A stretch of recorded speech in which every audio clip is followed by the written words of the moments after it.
Друзья, мы в эфире. Сейчас вас ждет очень интересная лекция, посвященная исследовательской работе Тома Кубина. Он сейчас себя сам представит на английском и расскажет о том, как протекала работа над книгой. При этом я бы хотела отметить, что Том выучил русский язык, работая именно над своими исследовательскими проектами, и еще до Сени же он уже писал очень интересные статьи о советском дизайне, и вообще благодаря нему там в Journal of Design History появился перевод работы Карла Кантера. Это было, на мой взгляд, очень важное событие для того, как теория российского советского дизайна популяризируется сейчас, открывается заново на Западе.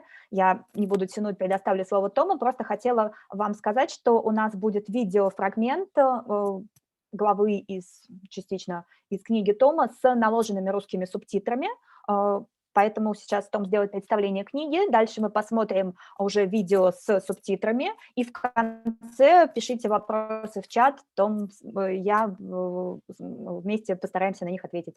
Спасибо большое. Том, вам слово. Thank you very much, Alena, and thanks for the invitation.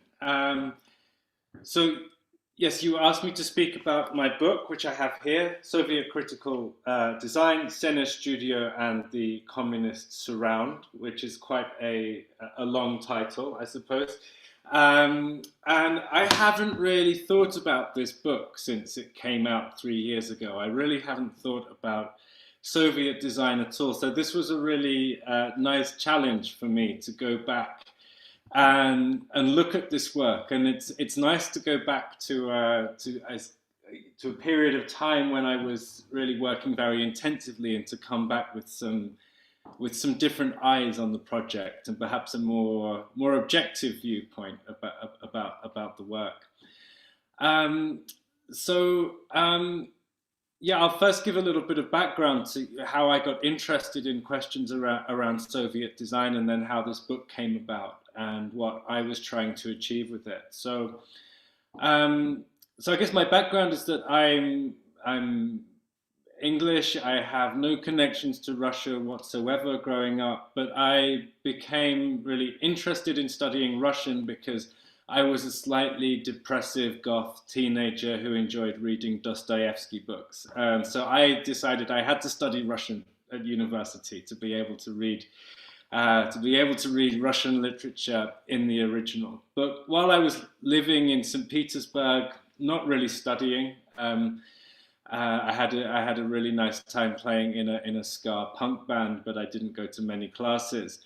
But traveling around a lot there, I had this very naive question, which was an absolute kind of question that you ask with a very Western gaze. But I still think it's a good question. It was, what makes communist things look communist? Just a very kind of simple question there. And I started to look for work on Soviet design. And I wasn't finding very much. That there was, for example, Lavrentyev's book, and there was Dmitry Azarkan's article in Design Issues on Vnita. So I decided to go and study the history of design, and so I very much come from that English design history tradition that Yulia has been was talking about so well in her previous paper. So during my master's research, I was at the Royal College of Art in London, and I managed to get some funding to come back to Russia and look at Vinita's archive, at the Russian Archive of Scientific Technical Documentation. And I was really interested in the work they were doing in domestic space around home furnishings, and Yulia showed a picture that was part of that project. And I think I possibly landed in one of the most depressing areas of Vnita's history, which was around the production of nomenclatura газовых плит 1969 года, or this kind of thing. So it was this kind of runaway plan to really control and decide every kind of central aspect of design and production needs. really taking agency away from the designer. And I became quite depressed sitting in that archive, thinking I'd gone out to discover this really interesting history. But what came out of that with my master's research was this question of the tension between a technocratic approach to design and a technocratic approach to design which was led by the coming technologies of central planning and computerization and the ability to really decide centrally what needs would be.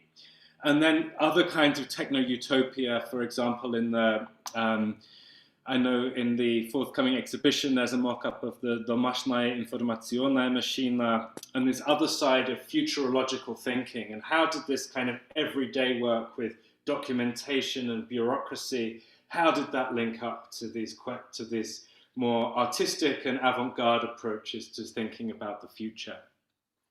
But it was through that work that I came across Karl Cantor, who really inspired me to continue. And so Karl Cantor's work as an aesthetic philosopher revolved around how do we revive some of the ideas of productivism, particularly Boris Arvatov and Nikolai Tarabukhin. How do we revive productivism in an age of high technology?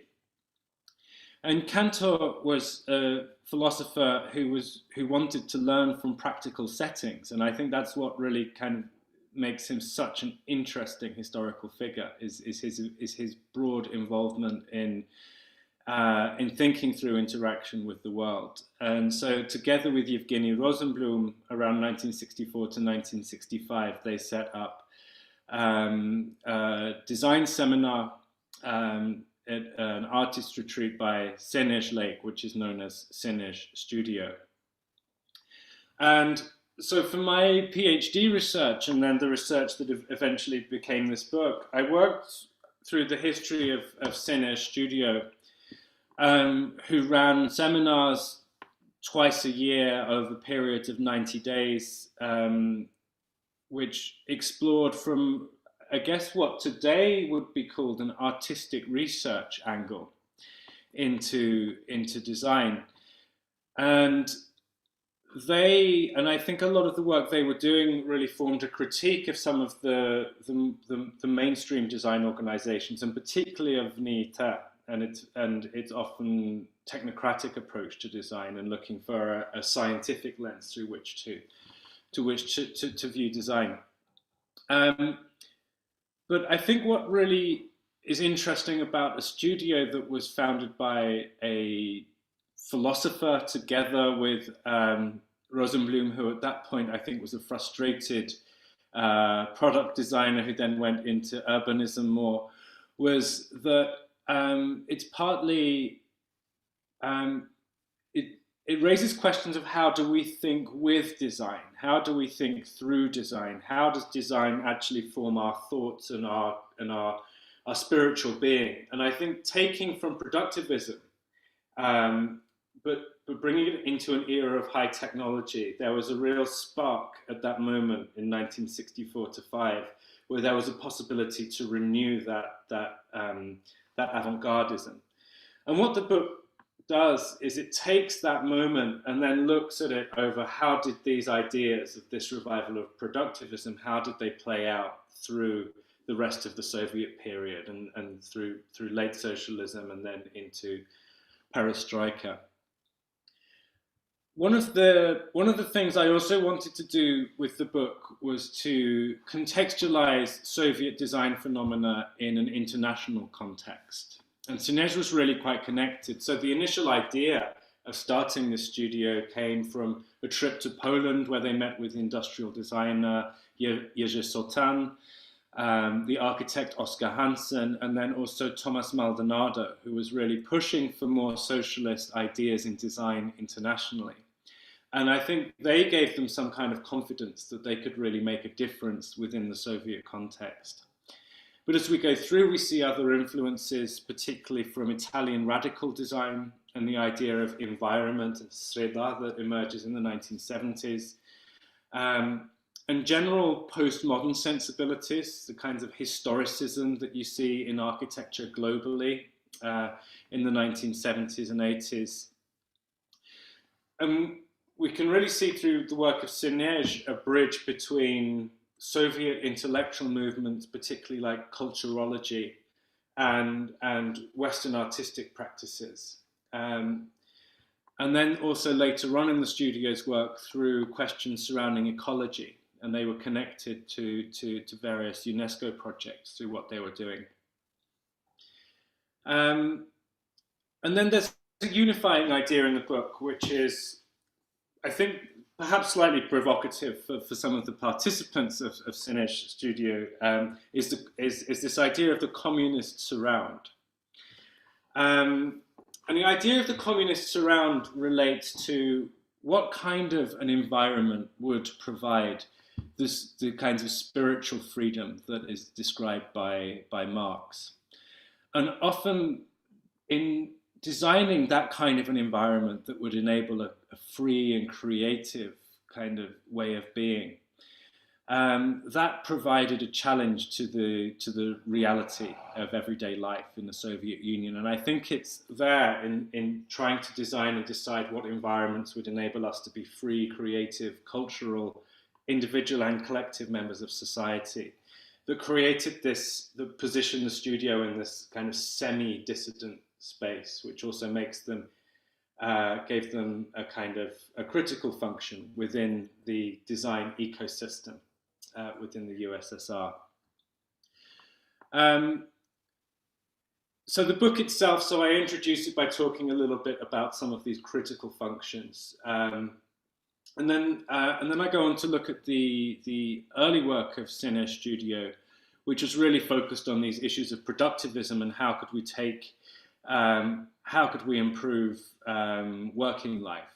And so they were very interested in industrial expansion that was linked to the Kosygin economic reforms in the late 1960s.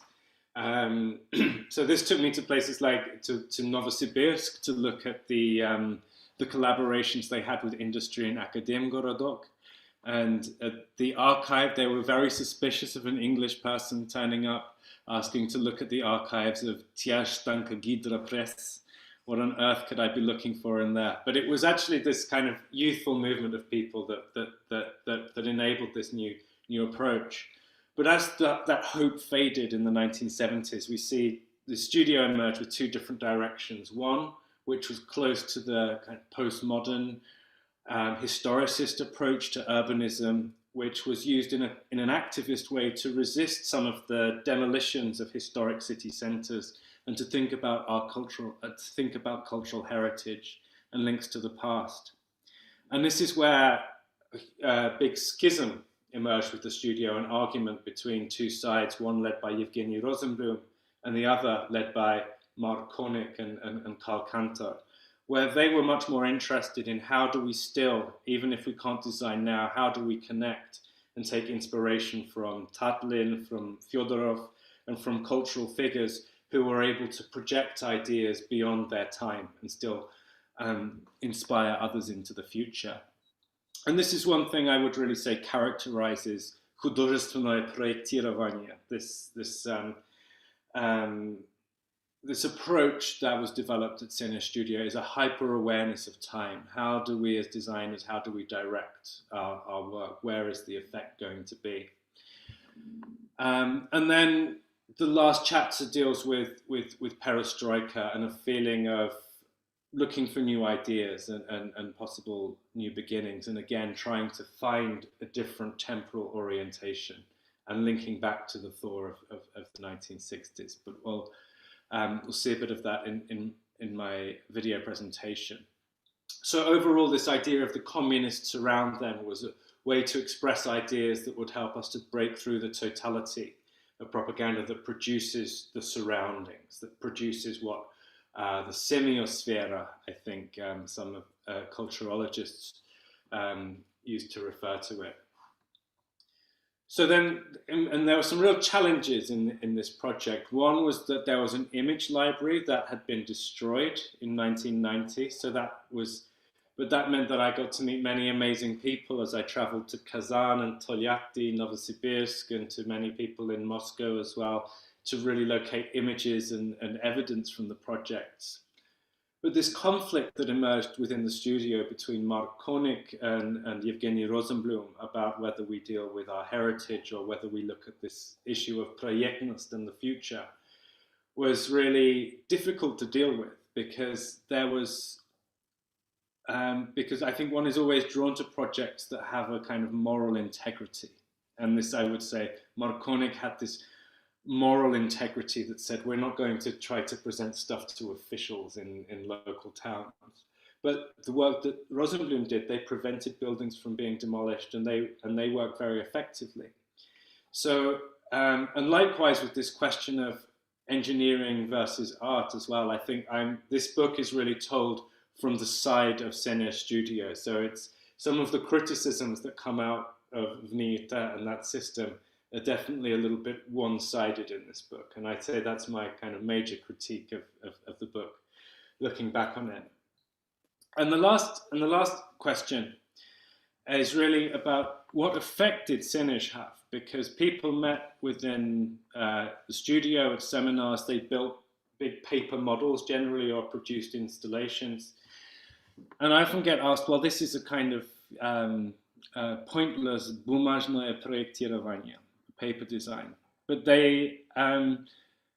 but I think one of the things to really bear in mind with Senej was that the proposals they made were completely serious.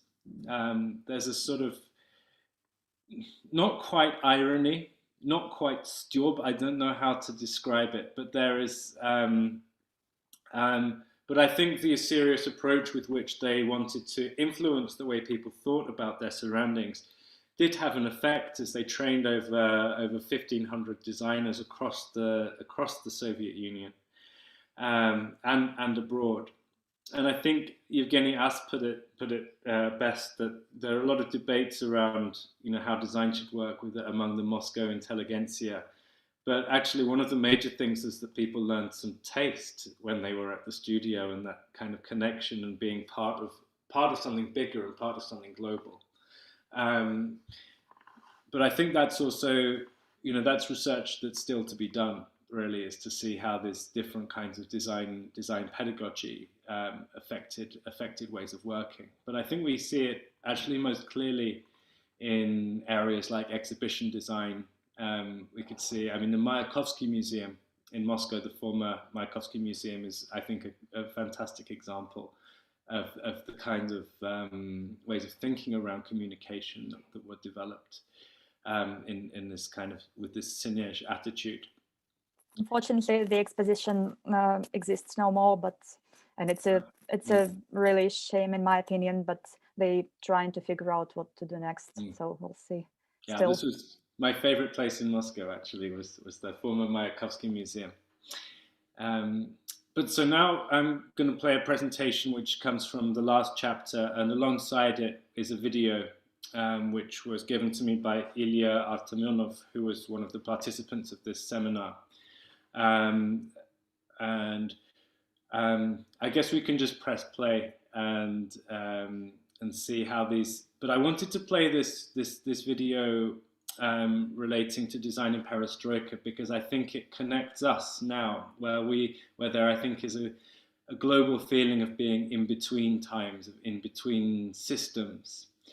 And I thought it would be interesting to share this video and some of my commentary and see what kind of connections we might experience to the work of Senej in the winter of 1990. Thank you very much, Tom. I'll start the video with subtitles.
broad areas of knowledge, including the preservation of national cultures, craft, agriculture, natural resource development, education, engineering, arts, and environmental protection. At the heart of the ecology of culture is the desire to understand the interconnectedness of human culture and geological and biological processes as a kind of a total theory of human existence. As it will become clear, this project at CNS does not reveal a unified intellectual program or understanding of materiality during perestroika. Rather, it indicates a sensibility felt by artists at the time, a set of impulses and a need to articulate new material consciousnesses.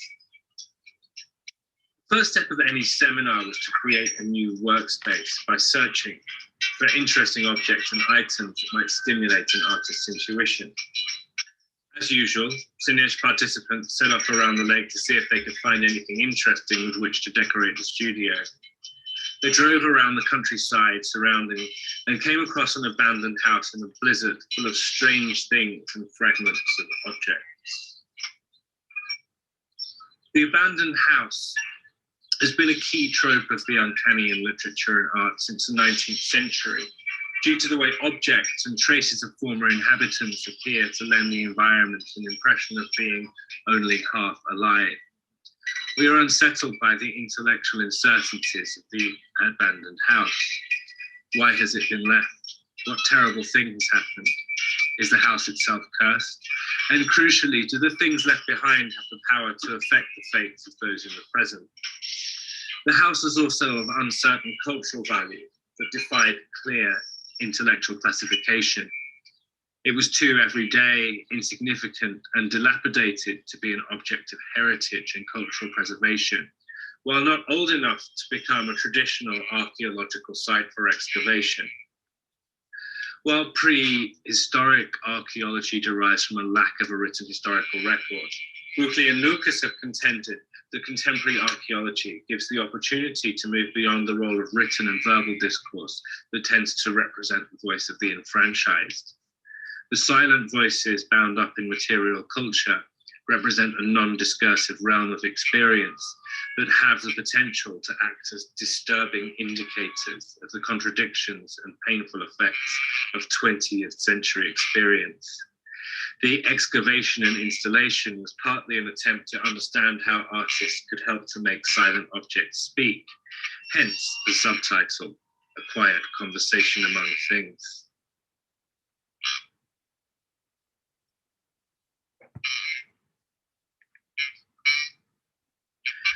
On returning to the studio, the designers had the task of deciding what to do with the objects and materials that filled the corridor. They decided to produce a series of three-dimensional still lives that situated the objects to imagine the life of a family who had left behind so many belongings, items of furniture, and even personal photographs.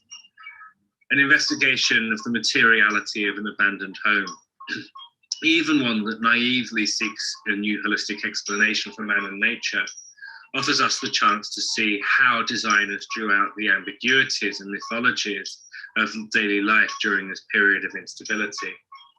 What would be the role of the individual and the collective? Would we retreat into private life? Do objects have the capacity to retain memory through dramatic upheaval? Would design continue to be implemented in the production of a bright future, or must it learn to reconstruct from the detritus of the past? It is particularly haunting to find abandoned photographic portraits.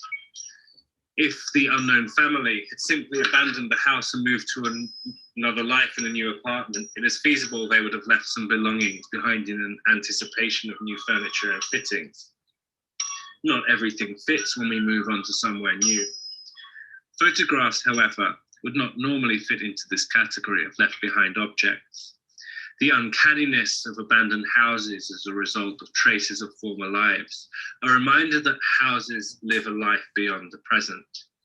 The photographs are a reminder of past traces that are difficult to erase. While artists appeared to be untroubled by any notions of private property in their removal operation, it was a photograph that introduced an ethical dilemma for the artists when they discovered a photograph of a young boy lying in his grave. After putting the photograph back, and returning to the studio, it was decided to return and collect the photograph.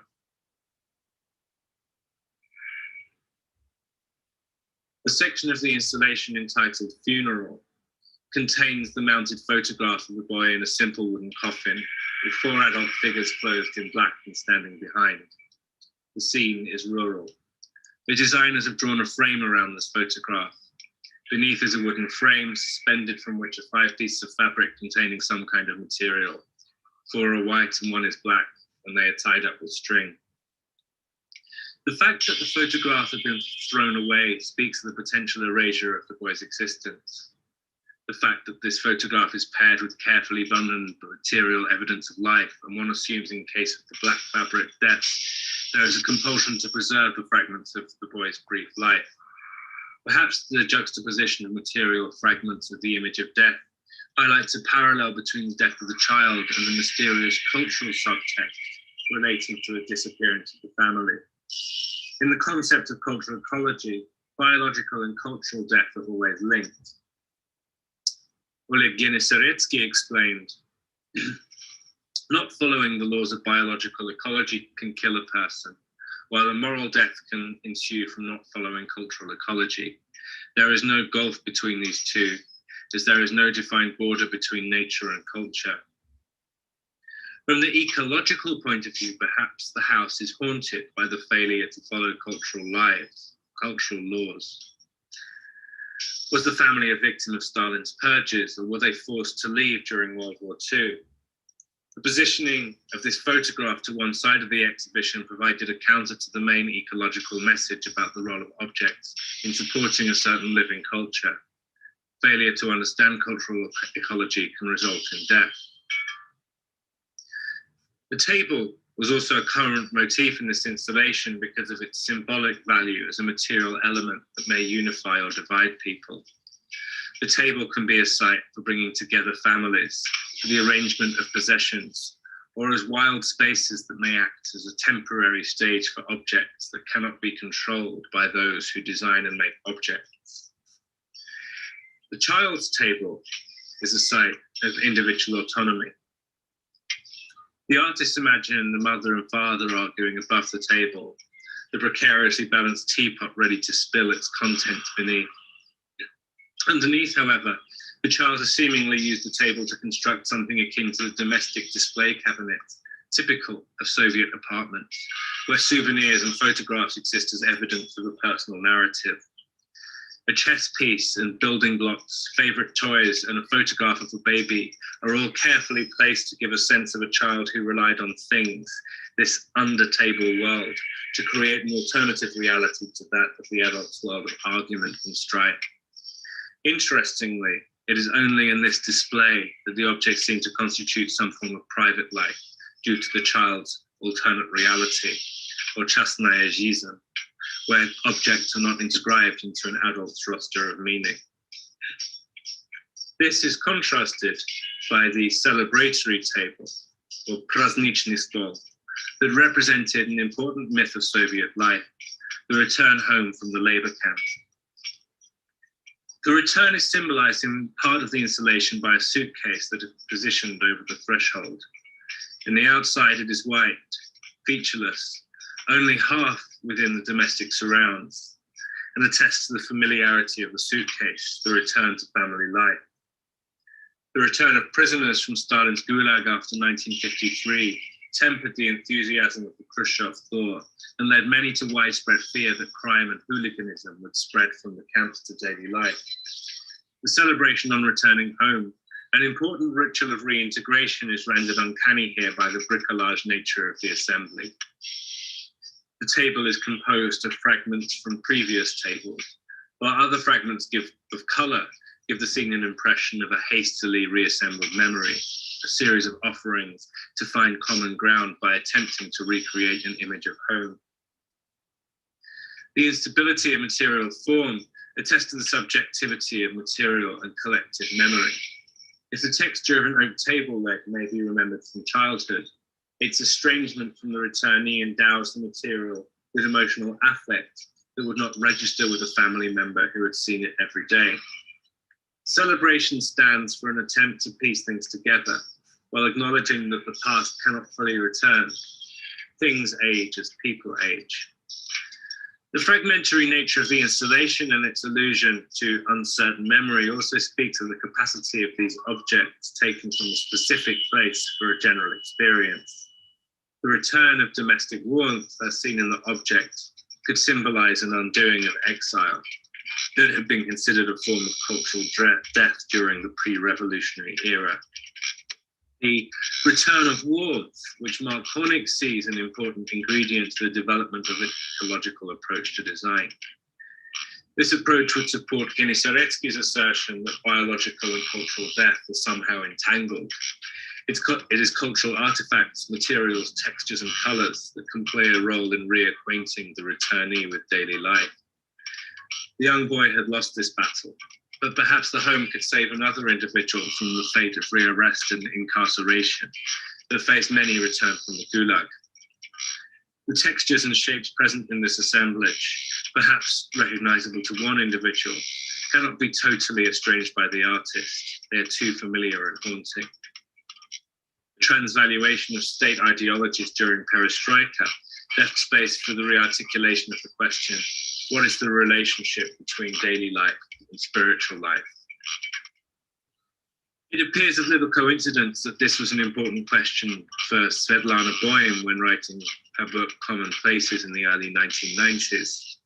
She positions the opposition of byt, everyday routine, and bytia, spiritual being, as a central common place of the Russian intellectual tradition. The rejection of domestic coziness under campaigns for the new way of life, or Novy byt, during the 1920s and the 1960s, and the importance of familiar and sometimes kitsch objects attest to the importance of the domestic interior as a site of political transformation. If we look at the festive table as an element of cultural ecology, we can see it as part of an intellectual attempt to reconcile the byt and bytia of material objects in a manner that transcends the temporality of political ideologies. The bricolage places the mythical reunion and return to the home outside of time. The fragments exist as elements of someone's daily life and play a role in the spiritual reconciliation of an individual and their altered existence. The focus on the ritual surrounding of the return from the camps indicates a key sensibility of perestroika liberalism, that it is necessary to simultaneously deconstruct mythologies and reorient oneself as the failures of the economy undermined any teleological ideas of progress. Koenig surmised that myth, utopia, and the project have no chronological continuity.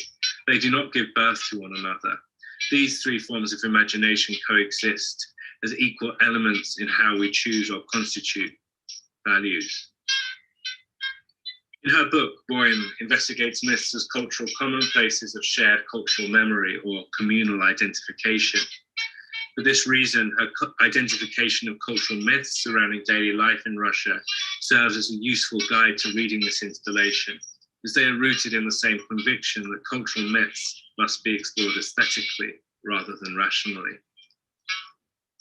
For Koenig, the aim was to express the emotional atmosphere that arises from contact with things and to remind about the domestic warmth that recently existed in everyday life, reanimated by artists for a new illusory and temporary existence.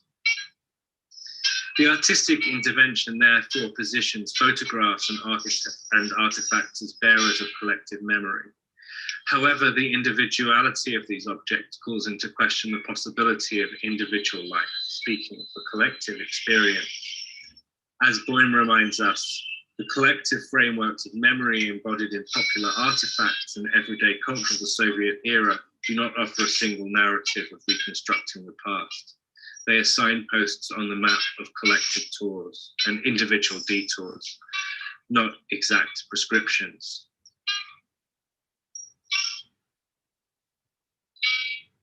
The removal of individual autonomy during the early Soviet period and its potential rebirth in perestroika was the subject of a still life composed from a set of postcards found in the house. The postcards had been written by a cultured person beginning 1909 over a period of 30 years. Over time, the messages became shorter until they bore only standardized Soviet phrases. Greetings on the anniversary of the Great October Revolution. The Russian word for postcard, otkritka, expresses the idea of openness in communication.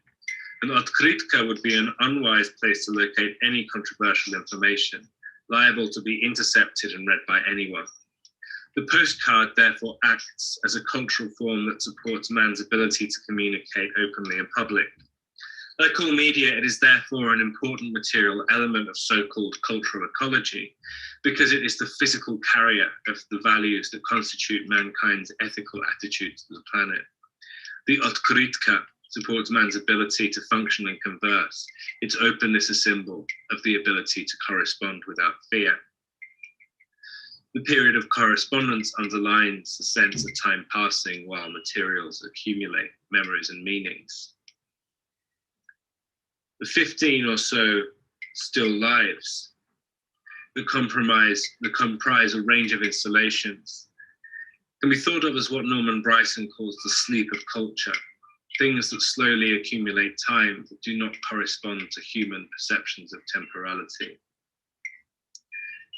The artist's references to dreaming is particularly evident in the design of various windows that have been painted to allow possessions and photographs on the inside to relate to a poeticized and idealized outside world.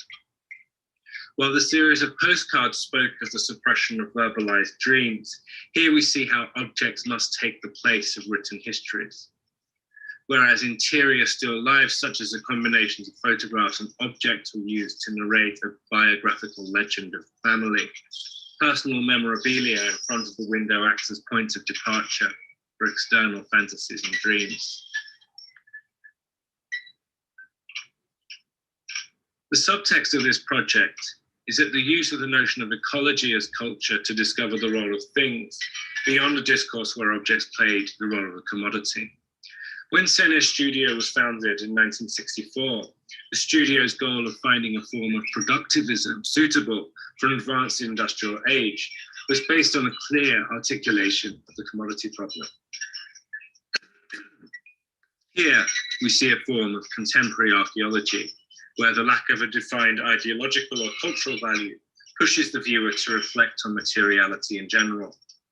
The photographs, textures, and tactile experiences of one person's childhood have no exchange values. Yet, the very act of their reconstruction underscores the value of materials that cannot be considered as commodities. In being priceless to the individual, they are priceless to all. This double movement between the individual memory and collective experience, the individual thing and the context of its material constitution, forms the basis of the ecological sensibility expressed in this installation that borders on a mystical view of the thing. A collision of religion, superstition, and a turn to cosmist beliefs is seen in the treatment of an icon case that was formed into a triptych.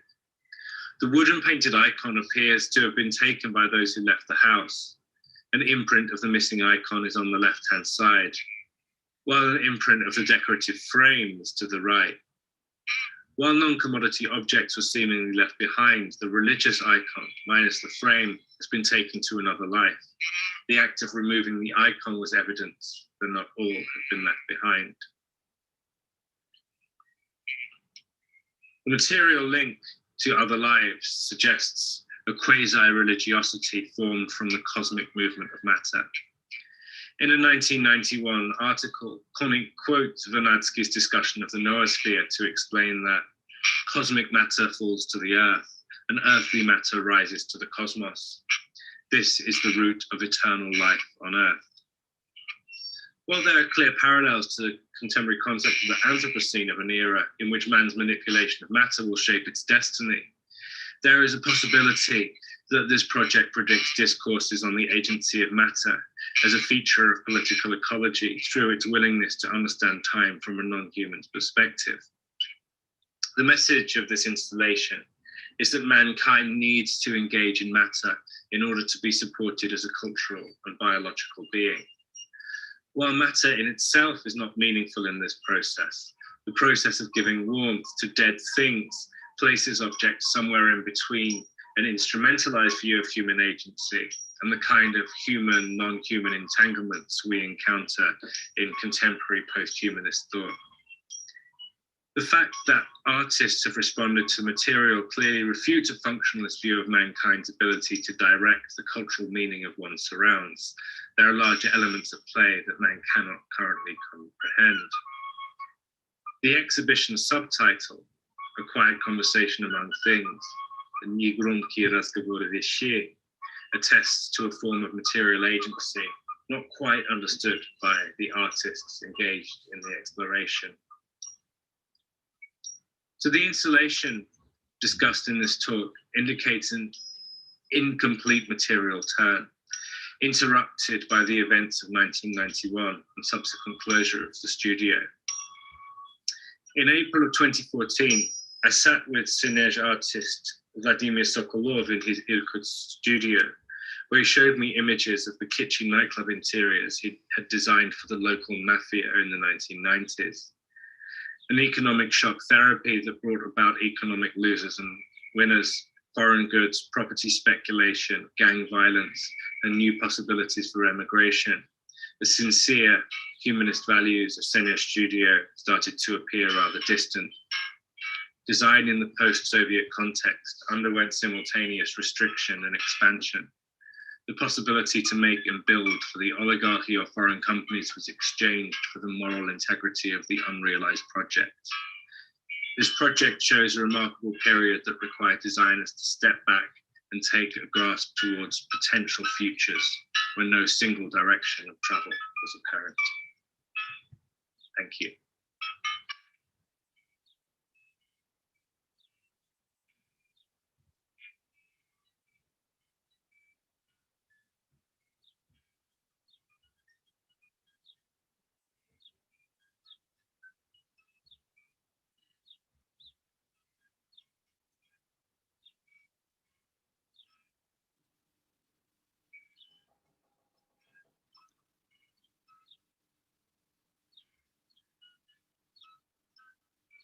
Don't want to end up this overview of faces of studio members. We don't have questions so far, but I guess I spoke for much longer. We don't know if anyone's watching, do we? Maybe you do. Well, I guess 3 minutes. We still can say bye. I guess we don't have much time for deeper questions, but with your brilliant introduction, I guess it was exactly what is needed. Hopefully we can also add another part of subtitles there. Yeah, great. So this is the final one, almost.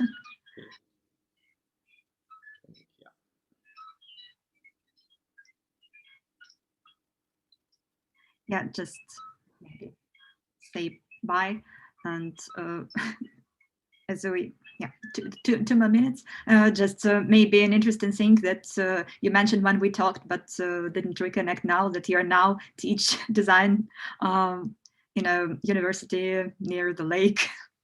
So yeah, I think that was my specialism, is actually small design schools next to lakes, which is where I've ended up. But I do think that it's probably not it's not a coincidence that I spent all those years working with Senej and looking at a kind of design pedagogy, and a design pedagogy which really puts a kind of freedom, human freedom, through working with materiality at the center. And I think that that I hadn't expected, when I began that research, on how much the ideas of Senej Studio would shape my ideas and my insights into design.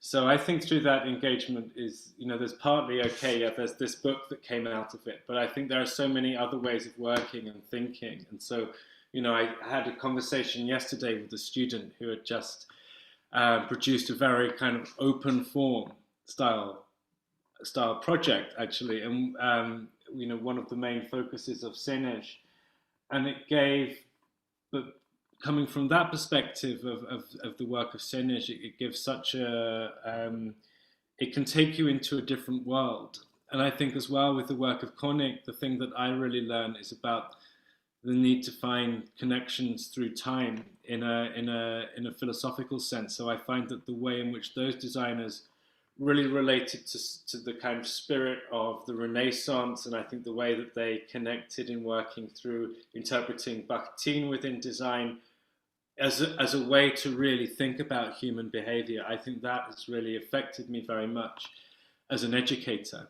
So that's, I think, something that I've really taken away from the project, and so I hope some of the ideas will maybe live on in strange and unexpected ways in my teaching and working with designers. Yeah. Thank you so much. This is such a great connection with contemporary situation. And bye. Thanks. It's been Thank fun. you for taking part in it. Thanks so much. Bye. Thank you.